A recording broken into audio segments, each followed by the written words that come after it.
साने गुरुजी वसाहत परिसरातील एका शाळेत 8वीत शिकणारा शिव नवीन पटेल वय 14 राहणार टिंबर मार्केट कोल्हापूर याचा वार्षिक परीक्षेचा शेवटचा पेपर बुधवारी संपला। नेहमीप्रमाणे वडील त्याला आणायला शाळेत गेले होते, पण मित्रांसोबत खेळून 15 मिनिटात घरी येतो असे सांगून पनतोंडी खणीत पोहण्यासाठी गेलेला शिव घरी परतलाच नाही। मुलाचा पोहताना बुडून मृत्यू झाल्याने पटेल कुटुंबियांवर दुःखाचा डोंगर कोसळला।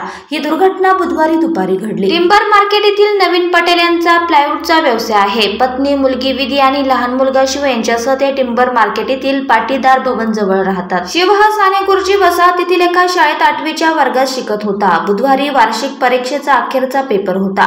पेपर संपताच त्याच्यासह मित्रांनी पतोंडी खणीत पोहायला जायचे ठरवले होते। नेहमीप्रमाणे वडील त्याला घरी आणायला शाळेत गेले होते, पण मित्रांसोबत खेळून 15 मिनिटात घरी येतो असे सांगून त्याने वडिलांना घरी पाठवले। त्यानंतर काही वेळ शाळेच्या आवारात खेळून 7 ते 8 मुले पतोंडी खणीकडे गेले। त्यावेळी पोहताना शिव खणीत बुडाला।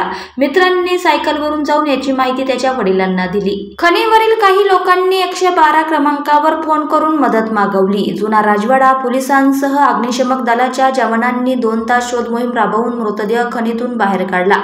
CPR मध्ये उतरणी तपासणी करून मृतदेह नातेवाईकांच्या ताब्यात देण्यात आला।